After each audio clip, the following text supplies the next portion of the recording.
అందరికీ నమస్కారం అండి.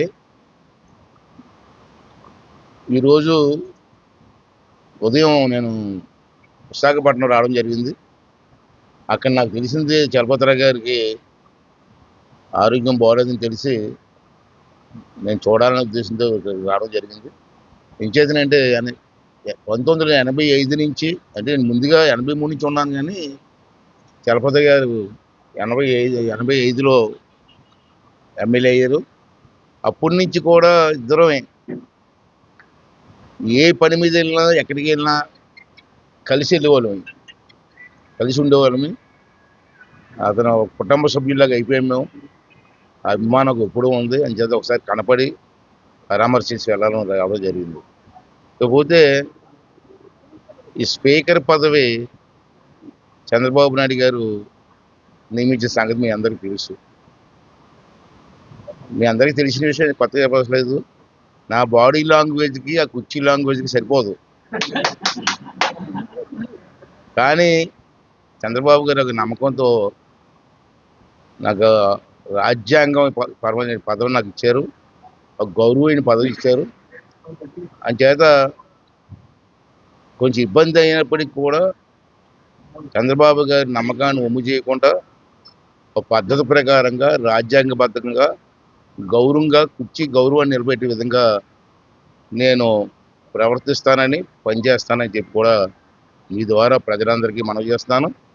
రెండవది ఏంటంటే ఈ పదవి నాకు ఇచ్చిన పదవి పార్టీలకు అతీతం.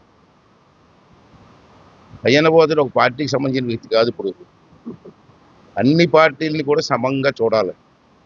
అంచేత మీ ద్వారా అందరినీ రిక్వెస్ట్ చేసేది ఏంటంటే అసెంబ్లీలో అన్ని పార్టీల వారికి కూడా సమమైన గౌరవిస్తాను నేను. దాంట్లో అనుమానం లేదు. అన్ని పార్టీలు ఉంటాయి, అన్ని పార్టీలకు కూడా మాట్లాడే అవకాశం ఇస్తాను. మాకున్న రూల్స్ ప్రకారంగా ఏ పార్టీకి ఎంతమంది ఉన్నారు, రోజుకి ఎన్ని కూర్చుళ్ళు వస్తాయి, ఏ పార్టీకి ఎన్ని కూర్చుళ్ళు ఇవ్వాలా అని ఒక నిర్ణయం మాకు ఒక రూల్స్ ప్రకారం ఉంది. దాని ప్రకారం ఇస్తాను నేను.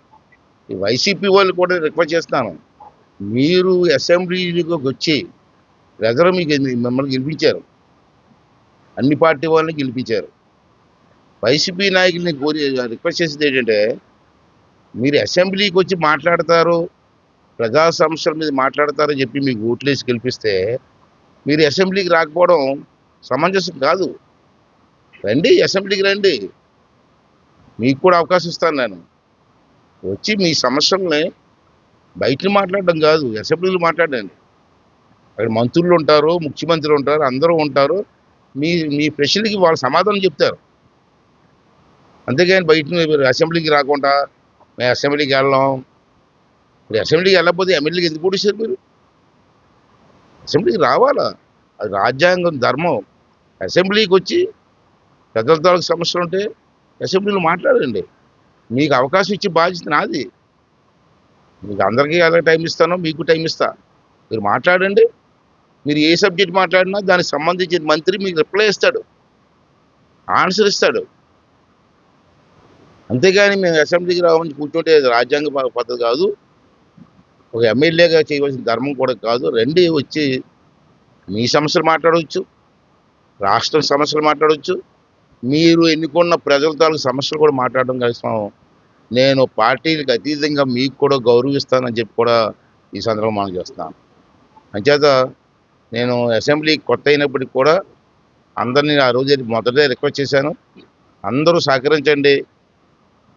సహకరించి అసెంబ్లీని సజావుగా ప్రతి సమస్యను కూడా పరిష్కారం చేసుకోవడం కోసం అసెంబ్లీ ఒక మంచి వేదిక మనకి. ఎందుకంటే అక్కడ మంత్రులు ఉంటారు, అధికారులు ఉంటారు. అసెంబ్లీలో మీరు మాట్లాడిన ప్రతి మాట రికార్డ్ అవుతుంది.